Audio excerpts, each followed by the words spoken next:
All right, you guys, I am so excited for this week. I found a social media friend. That's just what I call them because that's how you meet everybody these days. But I'm super excited to have her on here. She's adorable. Her Instagram is super, super fun. She is like super, super faith-based with God and everything. And I absolutely love it because I just love it. I seriously do. I think there needs to be more of it. So she's an amazing adoptive mama, and I'm super excited to hear her story. I've seen bits and pieces on her social media, but I'm super excited that she said yes to doing this with me. So I have Chantel. I'm going to go ahead and let her take the floor. And yeah, go ahead. Milena, thank you so much for having me. I'm so excited to be here sharing with you guys. My story is, kind of goes way back before we even pursued adoption. I kind of wanted to give you a little bit of a background. I am now 40 years old. And so back 9 years ago, almost 10 years ago, I had been married already for, almost 10 years. We started trying to grow our family, and start trying to conceive. And that process in itself was, a whole journey that I could talk about for a long, long time. But I'll just kind of give you the summary of that. We struggled with infertility for about 4 years, and it was just a very, very heavy, hard journey, and very alone in that season. My husband is a pastor, and he was a youth pastor for many years, and has been a pastor in a senior position for several years now. And so everybody in that season of life was growing their family and reproducing like rabbits. And I felt very, very alone. It was at that time, I thought that me bringing up that struggle that I was having would make things awkward between my friends and I. And so I just kept it to myself, but that became increasingly unhealthy and alone and isolating. And so I started attending a Bible study that is for women who struggle with miscarriages and infertility. And that was very, very biblically based, very solid, very sound. It was initially I hesitated because I didn't want to be like, "Hi, I'm Chantel. I can't have a baby," and be this depressing thing. But it wasn't, although we could find camaraderie, it was very much. There's so many stories in the Bible of women who are barren and struggle and are very, very raw. And that was there was also a book that we read called When Empty Arms Become a Heavy Burden, that the spouses were supposed to be a part of. And there was one session that the spouses were there. And that was actually a very healing thing for our marriage as well, because my husband, he kind of didn't get me at the time. He just, wanted to encourage me as the, wonderful husband that he is, but it was almost not validating me. He just was encouraging me to continue to trust in the Lord and be happy for our friends. And, but it was making me feel even worse, honestly. It made me feel like, okay, I'm not trusting the Lord. Okay, I'm a horrible human being because I am struggling with these happy news from my friends. And so it was a very healing thing for our marriage too. And so in that season, we started looking for help and found an infertility specialist who told us that we had a 0 to 1 chance of ever conceiving. That there was no fertility treatment that we could ever help us. I had something called hydrosalpinx, which is like this. Basically, one of my fallopian tubes was destroyed, and the fluid in it was just like drop into my uterus and it would make my uterus slippery, and so the embryo could never attach. And so that was devastating. And at that time, things had shifted in my approach because I became super open with our faith community. And it was very uniting. It was very, even though they couldn't relate in that sense to us, they loved us and they supported us. And so they became a really sweet community who was praying and supporting us and crying with us and crying out to the Lord with us. And so things actually got more tough as far as like the news that we were receiving, but it was very sweet to be with my community of faith. And so I ended up finding another doctor who suggested a surgery. and to remove that fallopian tube. And 4 months after that surgery, I became naturally pregnant with our son, Knox David, who is now 8. And so it was really, really sweet, because it was like a communal victory, because our whole, like, it was a lesson for me to learn, as far as walking through any journey, that the Lord has not called us to walk alone. There's so many one another's in the Bible. And so if you're, pursuing an adoption, just know that having, people say these days, your tribe, or whatever you want to call it. I prefer calling, like, faith, like my family, my extended family, my faith community, my tribe, whatever you got, a village they call it. It's so vital and important. And so we had our son, and it was complete joy.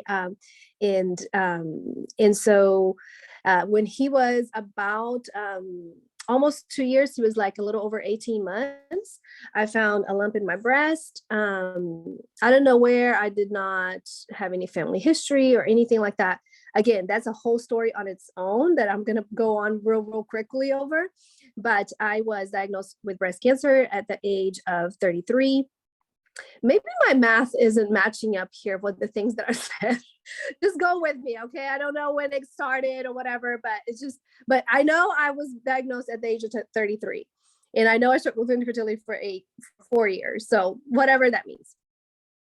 Anyway, so that was shocking, completely shocking. A very, very aggressive cancer, 2 tumors, with a new, baby, almost a toddler.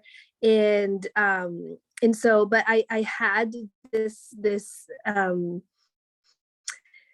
determination to not walk through this journey alone. And I actually kind of went the extreme opposite, and started sharing very publicly. I have a whole channel called Love is Bigger Than Cancer. And there I documented my whole breast cancer journey, diagnosis, surgeries, chemotherapy, all the things, because through the whole year of 2015, I went through treatment. Very, very rough. I mean, as you can imagine, was completely bald, was very sick. I was working full time as a physical therapist still. And 8 surgeries that year. But again, surrounded by so much love by our community, and the Lord sustaining me all along.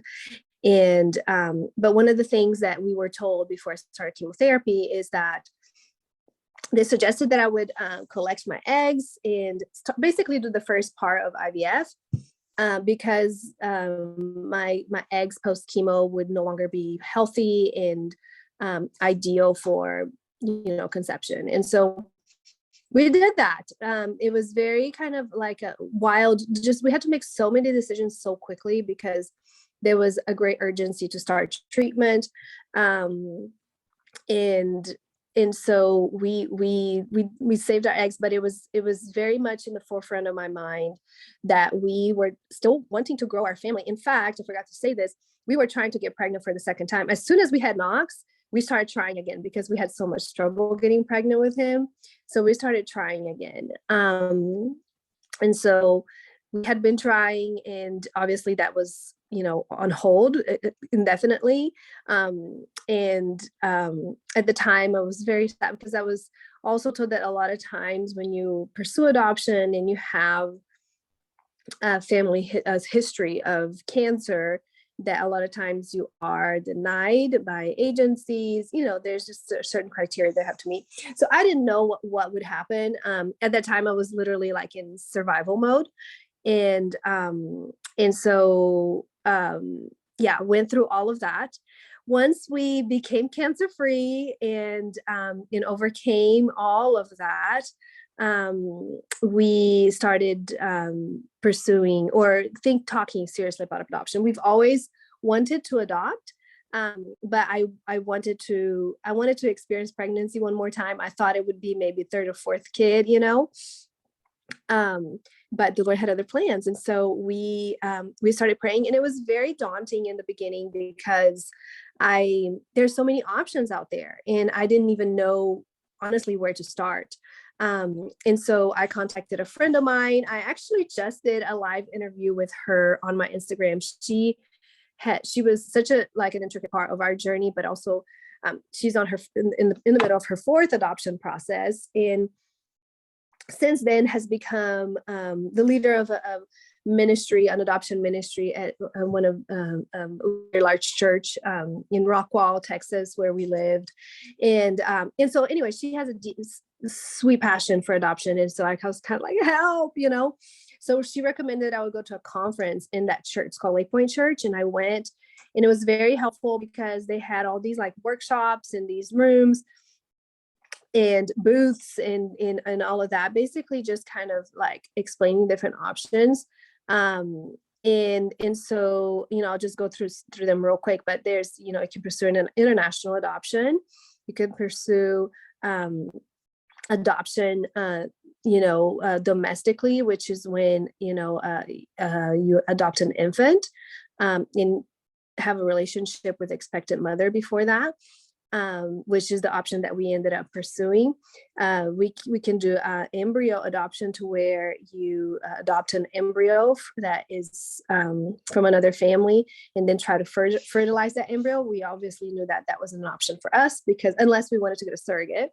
That's also called snowflake adoption. And also some people adopt through the foster care system. They are foster parents, and sometimes, although always the goal of foster care system is reunification with biological or kindred family. So we knew that we didn't want to pursue that because our goal was adoption. It would be kind of fighting against the goal of the foster care system. But we do have many friends that have mad respect for foster parents, and that eventually either birthrights were terminated and they adopted the child, or some foster parents that just have a heart for that and just foster children. And so those are kind of the options that we had, ahead of us. And I'm from Brazil. And so we started out actually pursuing adoption from Brazil, and pursued that for a few months. And that became very clearly just a difficult situation for us. One thing we wanted for our family was to maintain birth order, meaning that we wanted the child that we adopted to be younger than Knox. Now, it was just our personal choice. Some families adopt children that are older, but we wanted to maintain that birth order. And so a lot of the children from Brazil that if we were to pursue, they would have been older than Knox at the time. And so we ended up ruling that out, and then started pursuing domestic private adoption, and found an agency. Our agency, there's so many agencies, and when pursuing the route that you decide which option you want to take. And if you want to pursue domestic adoption, it's okay to shop around for an agency that's a right fit for you. It's not just okay, it's good, to do that, because there's so many agencies, and some that are faith-based, some are not, some support birth mothers post adoption. There's just so many things about it, and of course price, and the way that they approach things. And so I just encourage that. There's a book that I wish I had at the time. It's called Before You Adopt, that helps you with knowing which questions to ask when you're shopping for an agency. And it kind of gives you a guide. It also kind of breaks down from the different types of adoption of how to proceed from there. But I didn't have that book at the time. And so I was just flying by the seat of my pants, like I do everything in life, And so but we found an agency, and it's a law firm in California. It's called Adoption Network Law Center, and they were affiliated with multiple states in the U.S. So a lot of like agencies, if you find one in Texas, they can only pull from Texas birth moms or expectant moms. But this agency, because we were just ready, we were just ready for our family to grow, and they had a higher rate of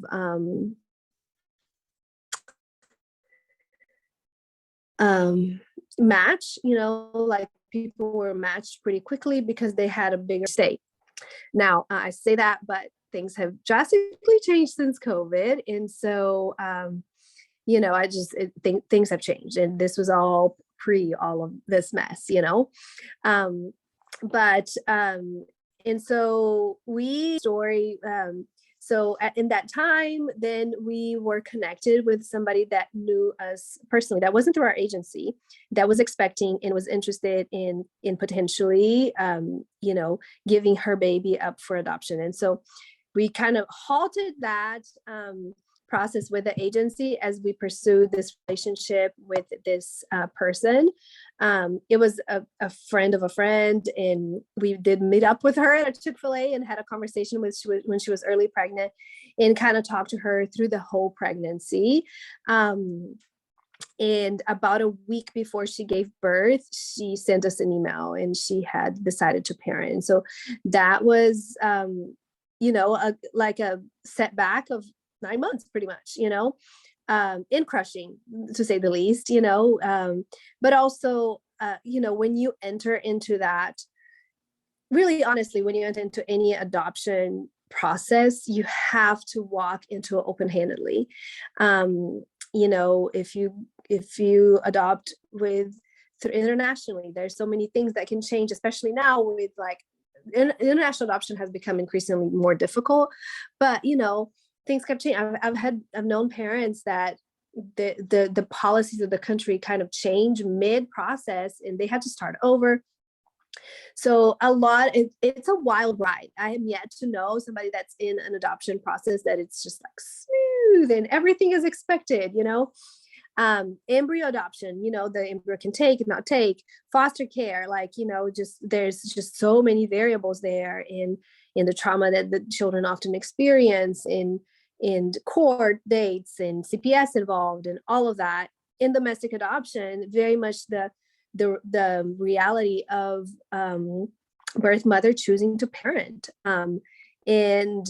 or expectant mother, I should say, because she's not a birth mother until she's given up the baby. But and so we know that, like, in our minds, we are very aware that was a possibility, and she's well within her legal rights.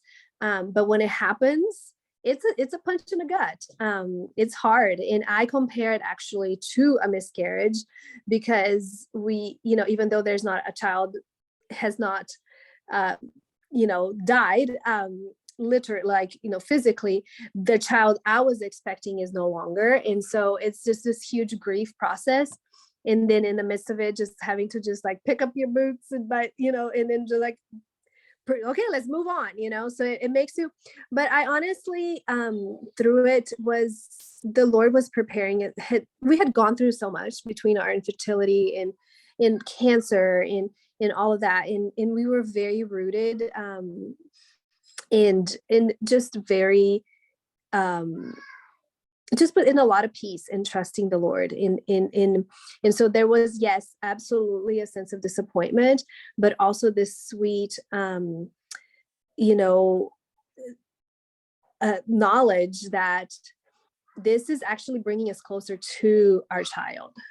This is a closed door, and yes, it's tough at the time, but just like in any other thing, I have some friends, buying houses, the housing market has been pretty crazy. It was like, this was an extent. Okay, your house you're actually getting closer to your house now. And it's hard to have the perspective at the time, but I feel like we did pretty well.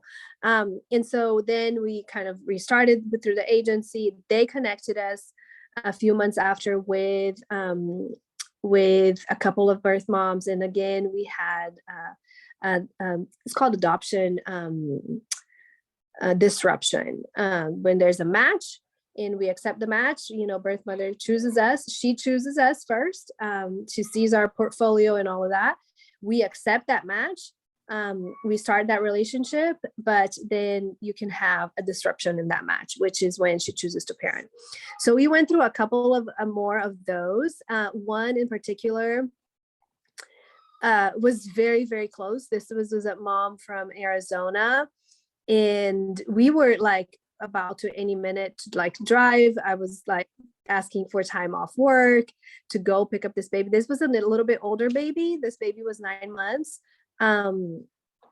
And she just kind of went MIA and wouldn't respond to the agency and to us.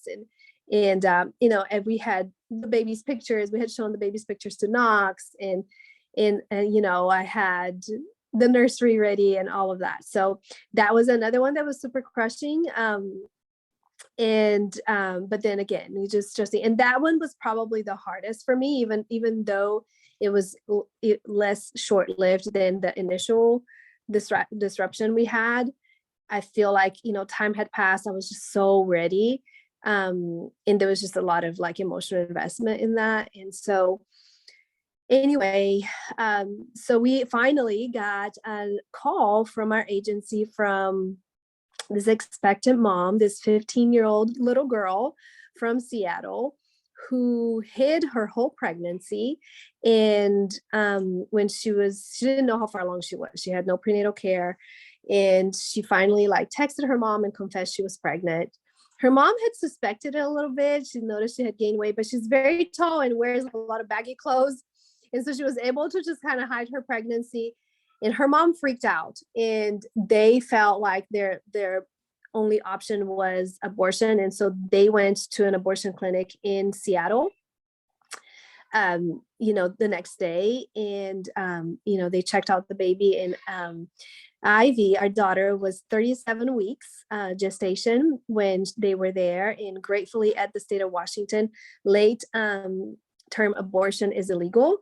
Unfortunately, there are some states where it is legal, and she would have been no longer because they went in with every intention to get rid of her. And so when they left and they said, well, we can't do that. So what are we going to do? They started just looking online and found our agency, found our family. We wrote this incredibly heartfelt like letter to birth mom, and the most beautiful photos you could think of in our portfolio. I mean, put hours and hours and hours and labor into blood, sweat, and tears into our portfolio. And she loved our son's curly hair, and that caught her attention. And she thought, she's going to have curly hair too. And I want her older brother to have curly hair. And that's why she chose us. It was so funny. So we got connected with her like the next day. And when they called us about her, we had not talked to her yet. You have a certain amount of time to accept or deny the match. And, they send you photos, they give you stuff, but they just kind of told us her story. We had not seen a photo of her. We had not talked to her. And it was this instant, just peace that washed over our hearts. Like I remember looking over my husband, and we accepted it on the spot. We just like looked at each other. We didn't need to have a conversation. We didn't need to like hang up the phone with a social worker. We just knew that this was our daughter. And so we accepted the match on the spot. The next day, talked to Savannah, that's her name. We talked to Savannah and her mom. Savannah's mom is a little older, like actually my age. And we talked, and it was the sweetest, most like, the other, relationships we had with expectant moms were just, a little tense, and, you just don't want to say the wrong things and all of that, and this was just from the get-go, just very natural, very, very sweet. 3 weeks later, we were in Seattle. We met her a couple of nights before she gave birth. And then and I got to cut Ivy's umbilical cord. Knox was there, and Bo and Knox watched, like we're there in the room a couple minutes after birth. And so, I had to stay in Seattle for several weeks because of legalities and before you come back to your state and all of that. And Bo and Ox came back a little earlier.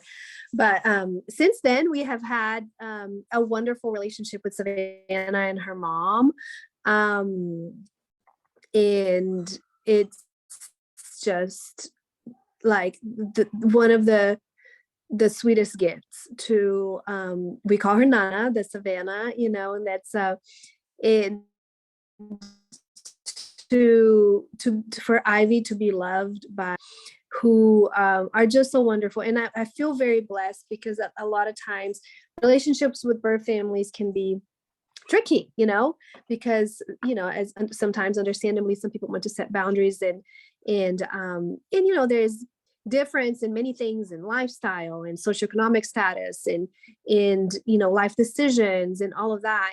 And so it can be tricky for adoptive moms to navigate through an open adoption sometimes. But we feel just so humbled and blessed because it's been honestly just easy to love her, easy to embrace her as part of our family. She comes to our house and visits. We've since moved from Dallas. We live in Houston now, but she's come every year for her birthday.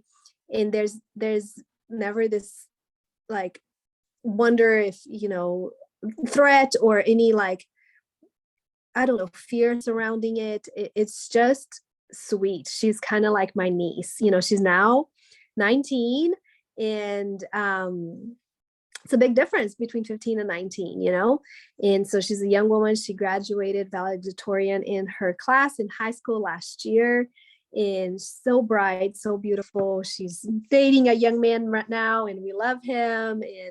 And so yeah, that is our story in a nutshell. We are just so incredibly humbled by it and grateful for the way that the Lord wrote our story. We would have never written infertility and breast cancer and a grueling adoption journey into our story.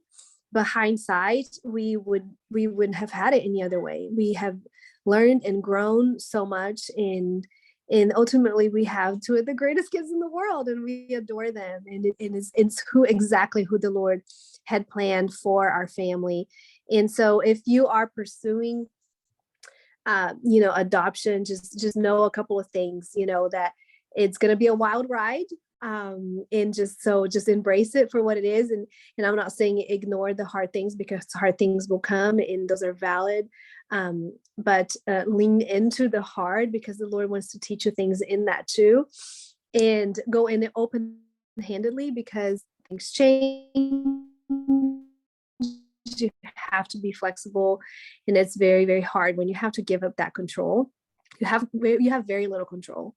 You have hardly any control, honestly, and so that can be very difficult. But it's so sweet to know that I trust the one who's in ultimate control. There's such freedom in that surrender. There's such freedom in letting go of that and just enjoying the ride. So that would be kind of my three advices for people that are pursuing that journey. No, I love it. And I totally forgot to mention, because I've stalked you and I've seen that you did have cancer. And to me, just reading all the things about you and just seeing where you're at in life right now, more people need to follow you, because really though, because you show the raw, the real, and you show the raw and real even now, with, people and just the hate and the things. And I just think it's beautiful, especially me being an adoptee. I think it's beautiful that things can happen this way. And I love how, even though it was hard as hell, you guys just held on and believed that God would make it happen. Because I feel like there's some stories of people I interview, it's soft and fluffy and woo, and everything happens so easily and just things happened. And I love that with this, it wasn't, it was hit after hit after hit, but you guys still were we got this. And then you found it, and your kids are so stinking cute. So you guys need to go seriously look at her kids. They're so cute. And she's so fun. My favorite thing about you is you just have this happy personality, and she keeps things light and airy, but also real. And when people come at her, my favorite thing is she just keeps it fun. she just keeps it fun because she knows that's how you have to do life, and she's amazing. Ye- So Yes. seriously, I love it. Thank I don't know if I can think of anything else because you like seriously covered so much, which was awesome, which is exactly what I wanted and I loved. And I have mad respect for adoptive parents and people who go through infertility. Like I am one of those that, hasn't, but my heart, I have so many friends, so my heart goes out to you because it's just something that, you don't want anybody to struggle with because it Yeah. just, yeah, you can't. And so, but I think it's amazing that you've just held on to that and held on to God, because there's a lot of times people don't do that. They're just done with it. I mean, I'm not saying you probably didn't have your times you were pissed at him and like, this is so stupid and, but, but I just think it's amazing and I think it's wonderful. And I seriously appreciate you taking some time out of your morning to Of do this. course. And Joy. Thank you so much for thinking of me. no, yeah. And seriously, your story is beautiful and you guys need to go find her. I will tag her in the comments and stuff and go follow her. She's fun. She keeps it lighthearted and she makes you laugh. Like it's just the best. I love her. And I love how faith-based she is. Like that's my favorite thing is you're not scared to put that out there because there's a lot of people Yep. that get a lot of hate and I love it. And she goes all through the Bible and I love it. So you guys need to go follow her. And her kids are adorable. So seriously though, thank you again for taking some time out of your morning to do this. I really, really appreciate it. You bet, dear. All right. Thank you so much for having me. Thank you. We'll talk to you later. Okay, bye. Bye.